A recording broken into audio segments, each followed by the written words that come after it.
Hello students, सभी को नमस्कार। चलिए स्टार्ट करते हैं आज की क्लास। अपन पढ़ रहे थे क्रमचे ग्रुप, तो उसी क्रम में और आगे पढ़ते हैं। ठीक है, ये लास्ट है अब आपका थ्योरम है। देखिए क्या है, एन कोटि या असांक। तो असांक बोल दो या कोटि बोल दो, ये उसी का एक नाम है। ठीक है, तो याद रखना, हो सकता है कहीं पे काम आ जाए कि सभी समक्रमचों का समुच्चय एन कोटि के सभी समक्रमचों का समुच्चय ए एन क्या है, समुच्चय है किसका समुच्चय, समक्रमचों का। यानी ए एन में केवल क्या है, समक्रमचय। ये क्या है, एक ग्रुप है। आपको दिखाना है कि ए एन क्या है, एक ग्रुप है जिसका ग्रुपांक यानी जिसकी कोटि क्या है, फैक्टोरियल एन बाई 2। तो देखिए यहाँ पे समझने वाली बात ये है कि मान लो कोई और दूसरा समुच्चय लेते हैं अपन एस एन। ठीक है, तो एस एन में तो क्या है, समक्रमचय भी है और विषम क्रमचय भी है। क्योंकि क्रमचय सम भी हो सकता है, क्रमचय विषम होना हो सकते हैं दोनों। और ठीक है, ये कोई समुच्चय, उसमें से आपने केवल समक्रमचय ले लिए और उसको कोई दूसरे समुच्चय दे दिया ए एन। तो समुच्चय एस एन में से लिया गया है समुच्चय ए एन, और उसमें क्या है, सभी समक्रमचय। और एन कोटि एस एन की, तो उसकी जो उसके होंगे कुल क्रमचय वो क्या होंगे, फैक्टोरियल एन। ठीक है, ये सिंपल सी बात है, बता चुके हैं। लेकिन यहाँ पे आपको ए एन को ग्रुप दिखाना है, ए एन में समक्रमचय है। तो जो मैंने आपको 3-4 बातें लिखाई थी समक्रमचय और विषमक्रमचय के बारे में, वो पता होनी चाहिए, केवल उनको लिखना है। इंपॉर्टेंट ये रहेगा कि इसके आगे वाला कि ए एन की जो कोटि है वो कितनी होनी चाहिए, factorial N by 2।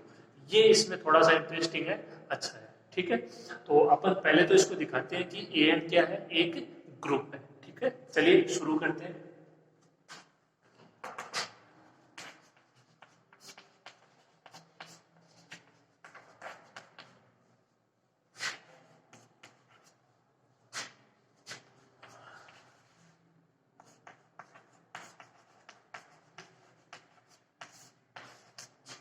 A N में क्या है, समक्रमचय है और ये उनका समुच्चय है। ठीक है, अब आपको दिखाना है कि ए एन की जो कोटि है यानी ए एन में जो अवयव है वो कितने हैं, फैक्टोरियल एन बाई 2। एन का जहाँ पे कोई भी मान हो सकता है 1 2 3 4, इस तरीके से बिलोंग्स टू कैपिटल एन।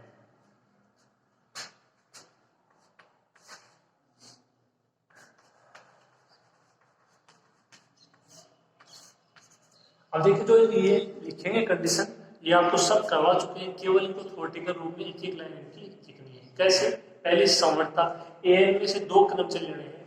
दो ए एन में अवयव कैसे हैं, समक्रमचय, यानी दो समक्रमचय, और दो समक्रमचयों का गुणन क्या होगा, एक समक्रमचय होगा जो कि किसी में होगा, ए एन में होगा।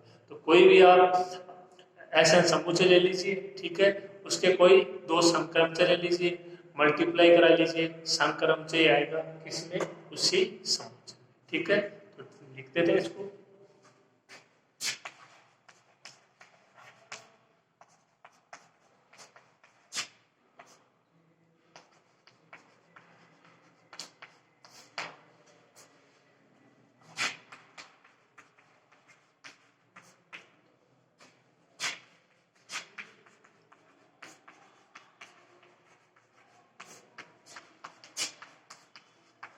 दो समक्रमचयों का गुणन क्या होता है, एक समक्रमचय होता है।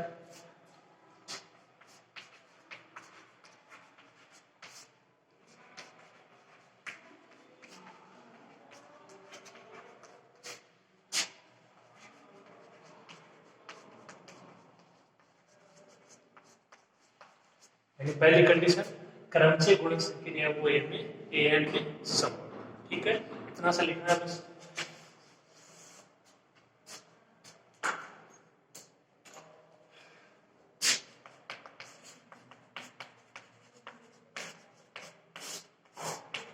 साचर्यता, तो देखो वही बात है, साचर्यता आपने कोई दो क्रमचय ले लिए, उनका कोई आगे समक्रमचय, और यहाँ से कितने लेने, 3 समक्रमचय लेने हैं। तो वही बात, दो समक्रमचय ले लेना, मल्टीप्लाई कराओ, और फिर उनका तीसरे समक्रमचय से मल्टीप्लाई करो, फिर है वो समक्रमचय ही आएगा।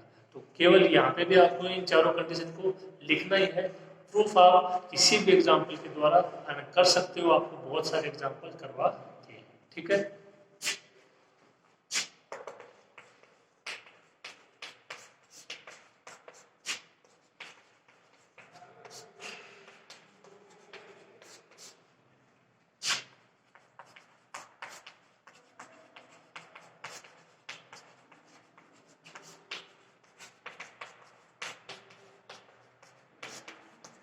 केवल ऐसा इतना सा लिख देना कि फलनों का गुणन साहचर्य होता है। तो यार यहाँ पे आपको ना 3 कोई समक्रमचय का गुणन करवाना है, वो साहचर्य होगा। और क्रमचय भी क्या होता है, फलन ही होता है ना, जो भी आप ले रहे हो एफ जी एच वगैरह।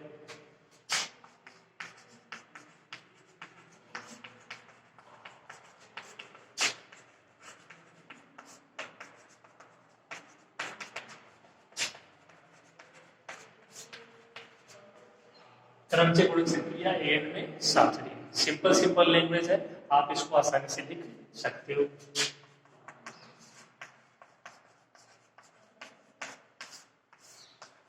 तीसरी तस्मकता, और इसके लिए तो आपको केवल मैंने एक स्टेटमेंट लिखाया था जहां पे समक्रमचय और विषमक्रमचय की परिभाषा लिखवाई उसमें कि तस्मक्रमचय है वो सदैव एक समक्रमचय होता है। यानी जो यहाँ पे समक्रमचय विद्यमान है इनमें कोई न कोई एक तस्मक्रमचय भी विद्यमान होगा। यानी तो एन में तस्मक अवयव या बोलो तस्मक्रमचय का अस्तित्व है। अब वो क्या लिखा था, जो तस्मक्रमचय है वो क्या होता है कि समक्रमचय होता है। और यहाँ पे जितने भी है ना समक्रमचय है इनमें से कोई ना कोई एक क्या विद्यमान होगा, तस्मक्रमचय विद्यमान होगा। किसमें, एन में, यानी तस्मक अवयव का अस्तित्व है।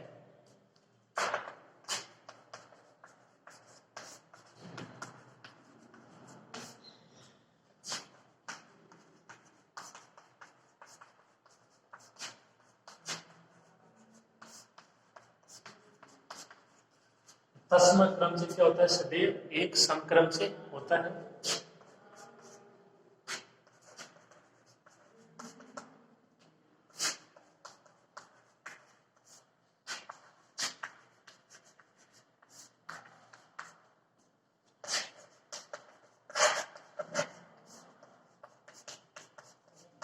एन में तस्मक्रमचय का अस्तित्व है। ठीक है, ये सिंपल लाइनें हैं, इनमें कोई दिक्कत नहीं आनी चाहिए। लिखिए आप इसको।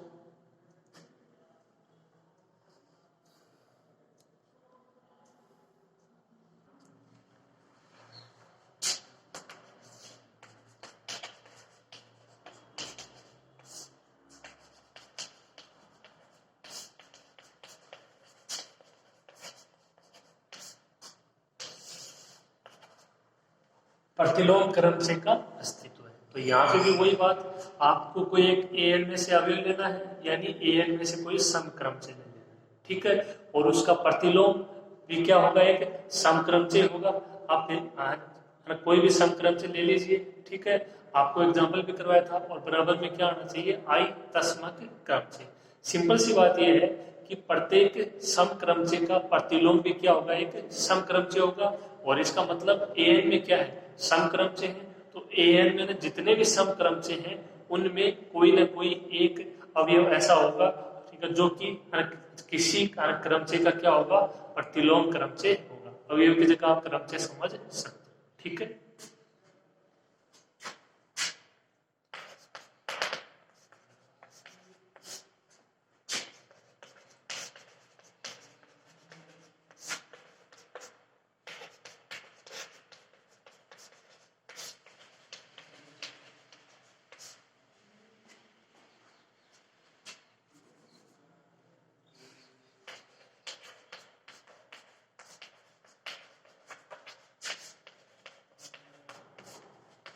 प्रत्येक समक्रमचय का प्रतिलोम क्रमचय भी क्या होता है, समक्रमचय, यानी वो भी एन में ही विद्यमान होगा। और मैं तो आप कम से कम जो मैंने आपको प्रतिलोम क्रमचय की परिभाषा लिखवाई है वहां पे एग्जांपल करवाया है, उसका मान आई आया था। तो वहां पे आप देख लीजिएगा कि वो समक्रमचय है या नहीं है। और यदि समक्रमचय है तो उसका प्रतिलोम क्रमचय भी क्या होगा, समक्रमचय होगा। ठीक है, तो उस एग्जाम्पल को आप देख लेना, ये लाइन हम आपकी क्लियर हो जाएगी। ठीक है,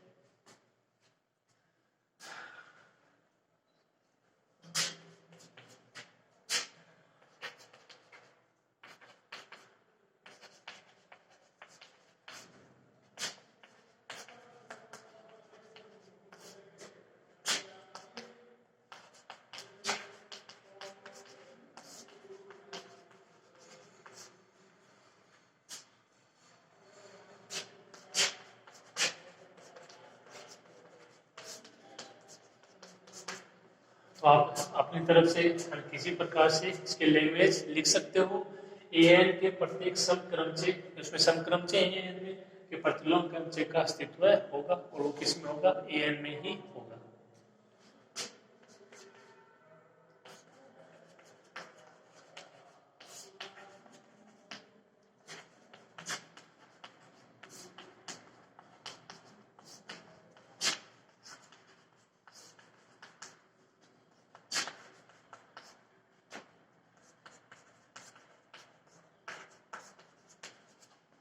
तो एक पार्ट यहां से प्रूफ हो जाएगा, क्या, समुच्चय ए इसमें है कैसे क्रमचे, समक्रमचे है, एक क्रमचे गुणन संक्रिया के लिए क्या हो जाएगा, ग्रुप हो जाएगा, क्योंकि चारों कंडीशन इसकी सेटिस्फाई। थ्योरम है तो यहाँ पे आपको इसको थ्योरेटिकल रूप में ही लिखना होगा, ठीक है।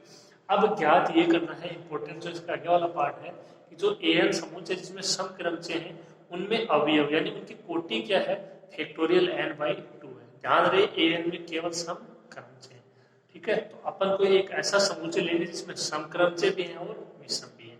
उसके बाद में देख लेते हैं कि जो अवयव उसमें सम है उनकी कोटि फैक्टोरियल n बाई 2 है या नहीं।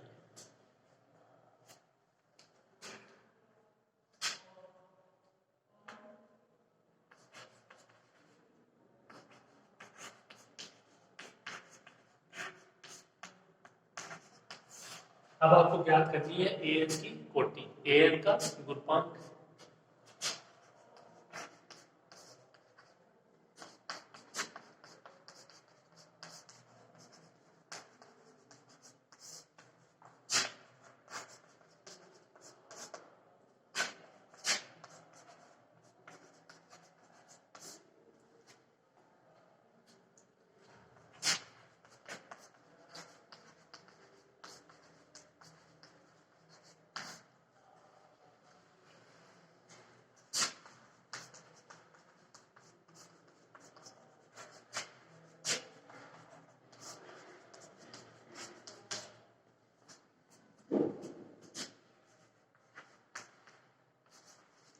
एस एन का मतलब उसमें एन अवयव है, तो उनके जो आपके कुल क्रमचे होंगे वो कितने हो जाएंगे, फैक्टोरियल एन।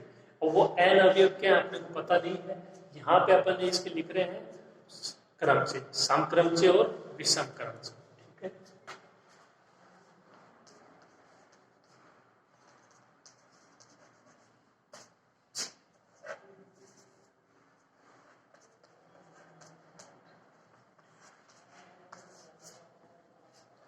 एसएन को एक ऐसा समुच्चय है, ठीक है, जिसमें समक्रमचे और विषम क्रमचे इस प्रकार से विद्यमान है। देखिए E1 E2 dot dot dot En ये यहाँ पे इसके समक्रमचे हैं, और O1 O2 dot dot dot OR इसके विषम क्रमचे हैं।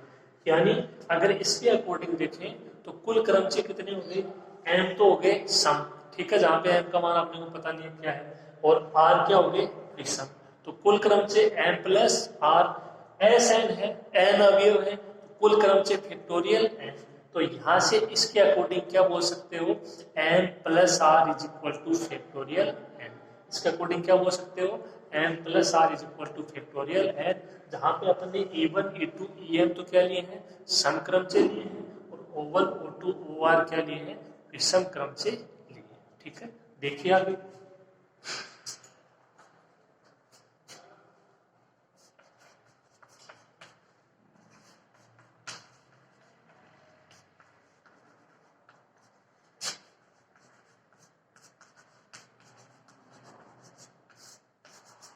जहां E1 E2 EM तो क्या है, समक्रमचे एंड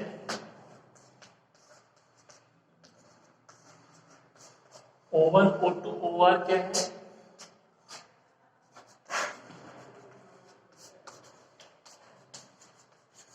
विषम क्रमचे। क्योंकि जो आपका मेन समुच्चय होता है उसमें तो सारे क्रमचे होंगे, उसमें सम भी होंगे और उसमें विषम भी होंगे, इसीलिए मैंने इसको नाम दे दिया है एस एन। क्योंकि अपन ने बहुत सारे एग्जाम्पल किए हैं, S7 S8 S9 S5 इस तरीके से, ठीक है। तो इसमें आपकी कोई दिक्कत नहीं होनी चाहिए।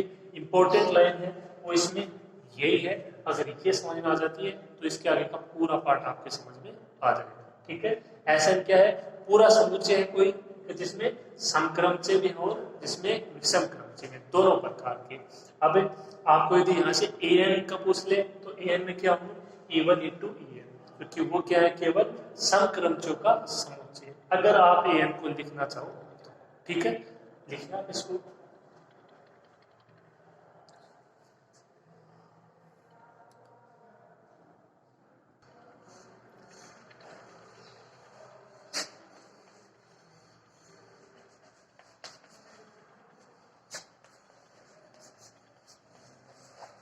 इससे क्या ले सकते हो, अगर आप इस प्रकार के आपने समक्रमचय और विषमक्रमचय लिए तो n तो समक्रमचय r, विषमक्रमचय कुल क्रमचय n प्लस r, और यदि Sn में n अवयव है तो उसके कुल क्रमचय फैक्टोरियल है। ये आपको मैं पहले से बता चुका हूँ। ये इसकी परिभाषा से ये अपन ने यहाँ पे दिए n plus r is equal to factorial.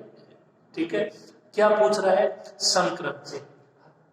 समक्रमचय कितने हैं, n है, एम ही तो है, और आर क्या है, विषम क्रमचय। क्या पूछ रहा है कि जो an है उसकी जो कोटि है वो क्या होनी चाहिए, फैक्टोरियल n/2 होनी चाहिए। an क्या है, समक्रमचयों का समुच्चय, यानी यहाँ पे ना समक्रमचय कितने हैं टोटल, n। ठीक है, तो n का मान कितना आना चाहिए, फैक्टोरियल n/2 आएगा। ठीक है, ये तो आपको प्रूफ करना है। कुल कितने फैक्टोरियल n है, तो जो शेष रह जाएंगे वो क्या हो जाएंगे, विषम क्रमचय। ठीक है, तो यहाँ से आपको मान निकालने हैं m और r के। हालांकि यहाँ पे अपने को केवल n का ही मान पूछ रहा है। ठीक है, देखिए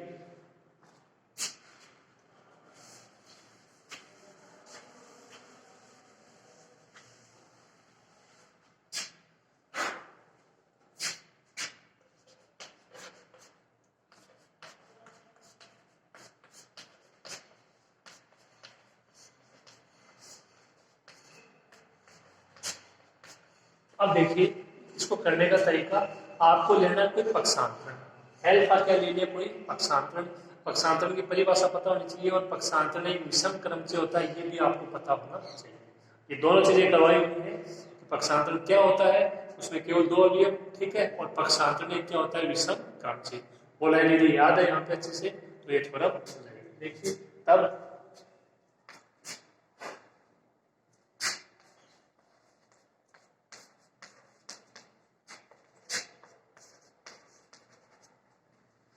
अल्फा E1 ये कोई क्रमचय, ये कोई क्रमचय। ठीक है, ये पक्षांतरण विषम क्रमचय, ये समक्रमचय। ठीक है, विषम सम विषम सम। यहाँ पे इसका भी कोई एक मान आ जाएगा, इसका भी कोई एक मान, इसका भी कोई एक मान।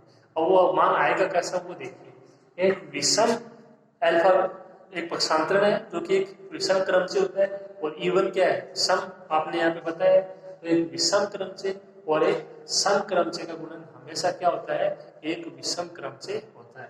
तो अल्फा E1 कोई क्रमचय आएगा, वो उसका पूरा मान कैसा होगा, विषम क्रमचय। अल्फा E2 भी विषम क्रमचय, अल्फा EM भी विषम क्रमचय।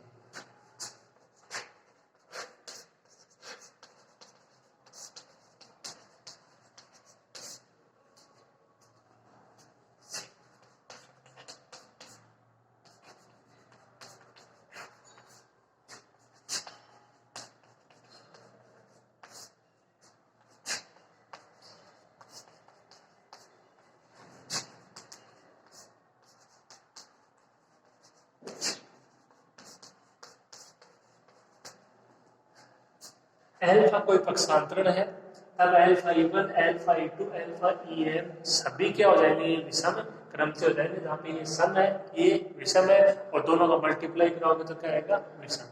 सभी क्या हो जाएंगे, विषम क्रमचय हो जाएंगे, क्योंकि पक्षांतर सदैव विषम क्रमचय होता है, और विषम का सम के साथ मल्टीप्लाई कराओगे तो हमेशा विषम आएगा। ठीक है,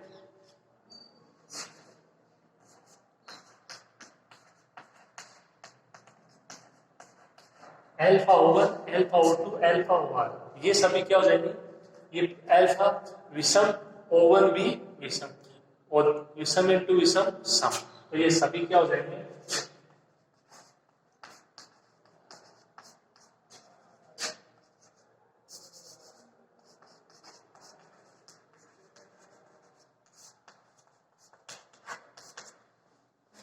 अल्फा O1, दूसरा alpha O2, last alpha OR, ये सभी क्या होंगे, संक्रमचय, क्योंकि दो विषम क्रमचय का गुणनफल या दो विषम क्रमचयों का क्रमचय गुणन एक क्या होता है, सम क्रमचय होता है। ठीक है, ये बातें आपको मैंने पीछे बताई हुई है, अगर अच्छे से याद है तो इसमें कोई भी दिक्कत नहीं होगी।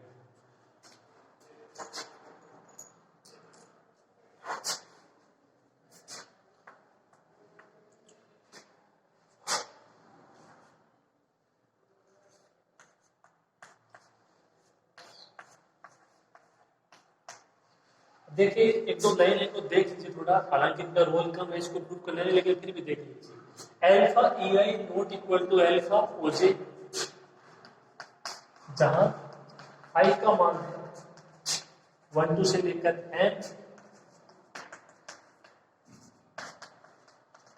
और जे का मान है 1 2 से लेकर आर। ठीक है, alpha O J O1 O2 OR 1 2 से आर, एल्फा ई आई आई का मान 1 2 से एन, यानी ये कोई भी दो समान नहीं। सही है, यदि समक्रमचय और विषम क्रमचय दोनों समान हो गए तो वो दोनों सम और विषम कहाँ पे, दोनों अलग अलग है।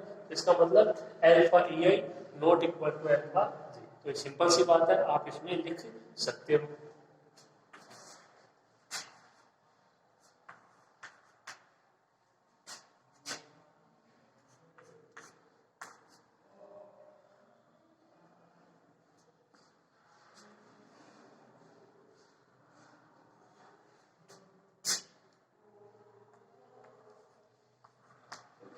और देखो दूसरी बात, alpha E I not equal to alpha E J, यानी alpha E one alpha E two alpha E M में से कोई भी दो जो आपके क्रमचय आएंगे, ये सभी विषम क्रमचय हैं, ये कोई भी दो बराबर नहीं होंगे, क्योंकि अगर बराबर हो गए तो फिर एम कहाँ रहेंगे, एम माइनस वन हो जाएंगे, आप दो बराबर हो गए, तीन बराबर हो गए तो एम माइनस टू। समझ में आ गई ये बात। तो alpha E I not equal to alpha E J, क्योंकि यदि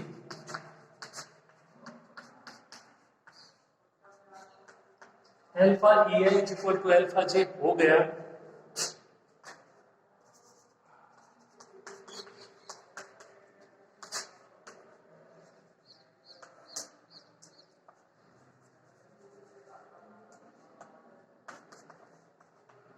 अगर ऐसा हो गया तो ऐसा भी हो जाएगा, ई I is equal to H, क्योंकि अल्फा हट जाएगा वाम निरसन नियम से।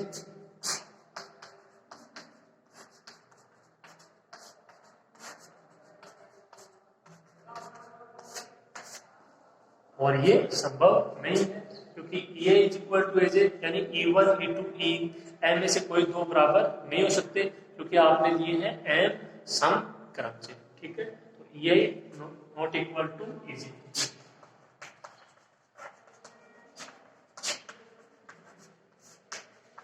तो ये इसका कारण देखिए कि alpha E I not equal to alpha E J, क्योंकि यदि ऐसा हो गया तो ऐसा हो जाएगा, और ये क्या है, असंभव है। इसी का alpha Y is equal to not equal to alpha O J.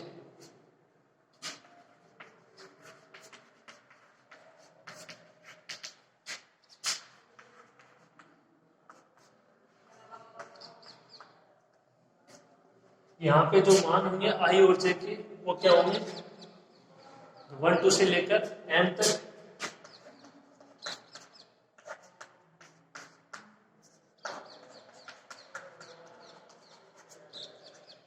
यहाँ पे जो मान होंगे आई और जे के 1 2 से लेकर आर। ठीक है, धन्यवाद। ये बात आपके समझ में आई होगी अच्छे से। ठीक है, इनका गुणन आपको मैंने पॉइंट लिखवाए हुए हैं, कोई दिक्कत नहीं होगी। और ये तो सिंपल सी चीज है, आप इसको आसानी से लिख सकते हो। ठीक है, इतना करिए।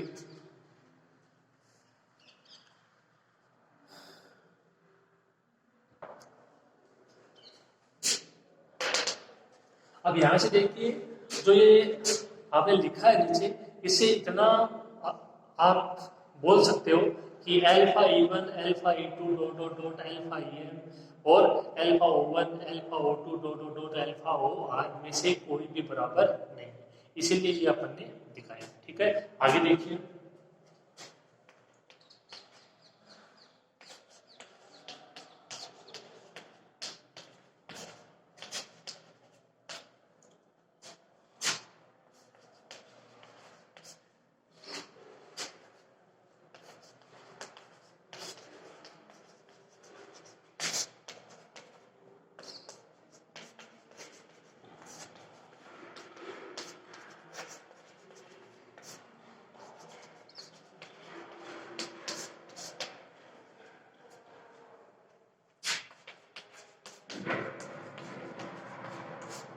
देखिए alpha E1, alpha E2, alpha EF ये सभी विषम क्रमचे हैं, आपने अभी भी लिख दिया। लेकिन कुल विषम क्रमचों की संख्या कितनी है? देखो स्टार्टिंग में आपने लिया है SN, उसमें देखिए E1, E2, EF ये समक्रमचे हैं, O1, O2, OR ये सभी विषम क्रमचे हैं। तो वहां से आप क्या बोलोगे? कुल विषम क्रमचों की संख्या R है, O1, O2, OR। तो कुल विषम क्रमचे कितने हैं? R। देखिए लेकिन आज कुल विषम क्रमचों की संख्या कितनी है? R है। तब देखिए n less than equal to R, बहुत इंपॉर्टेंट है ये, आसान सा है, समझिए। n less than equal to R का क्या मतलब है कि m R के बराबर तो हो सकता है लेकिन m R से बड़ा नहीं हो सकता। देखिए एक होता है कुल, एक होता है विषम क्रमचे। तो ये एक सिंपल सी लाइन है, आज वैसे अगर आप समझो तो कुल का क्या मतलब होता है कि उससे बड़ा कोई नहीं है, ठीक है। सिंपल से अगर आप हिंदी में समझो तो ये मतलब है यहाँ पे आज कुल विषम क्रमचे कितने हैं? R, और आपने कोई और विषम क्रमचे ज्ञात कर लिए कितने? M, यानी R से ज्यादा विषम क्रमचे नहीं हो सकते, R ही सबसे बड़ा होगा। तो यहाँ से क्या लिखोगे? M less than equal to R। समझ गए मेरी बात?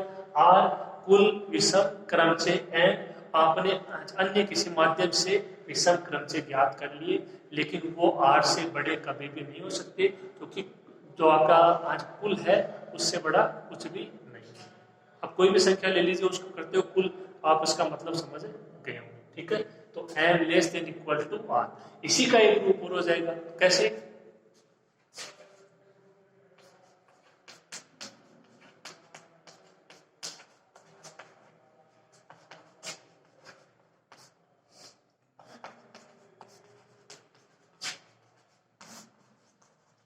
Alpha O1, alpha O2, dot dot dot alpha OR, ये सभी क्या समक्रम से आपने अभी भी लिखा। अब इसमें थोड़ा सा चेंज हो जाएगा, लेकिन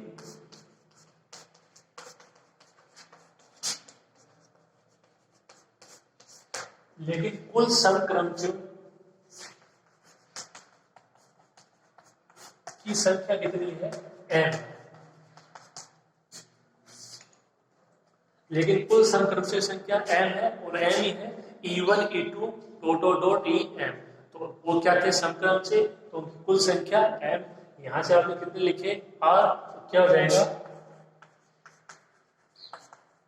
R less than equal to n, A less than equal to B, B less than equal to A। क्या हो जाएगा? m बराबर R, A बराबर B।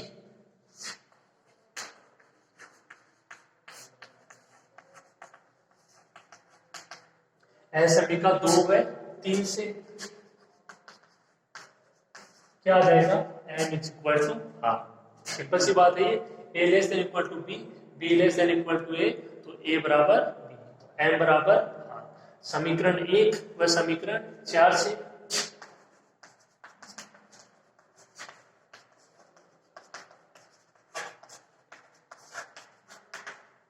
समीकरण 1 क्या था? n plus R is equal to factorial n।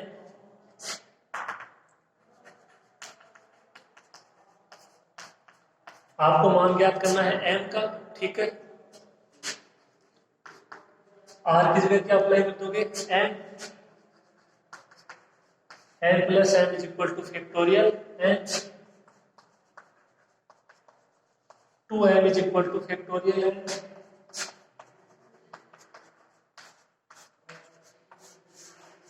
n का मान फैक्टोरियल n बाई 2।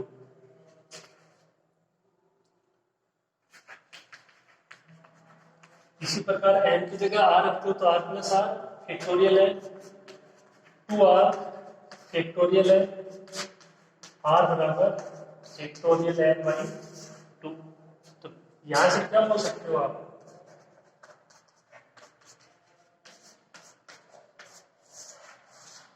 हालांकि पूछ इसके लिए रहा है, समक्रमचों के लिए पूछ रहा है, n का मान पूछ रहा है फैक्टोरियल n बाई 2। तो इसके जो समक्रमचे होंगे वो भी फैक्टोरियल n बाई 2 होंगे, विषम क्रमचे भी क्या होंगे? Factorial n by 2। और factorial n by 2 plus factorial n by 2 कितना हो जाएगा? फैक्टोरियल n, यानी Sn की कुल क्रमचे फैक्टोरियल n, जहां पे उसमें कितने अवयव है? n अवयव, ठीक है, ये थ्योरम थी। उम्मीद है आपको अच्छे से समझ में आई होगी।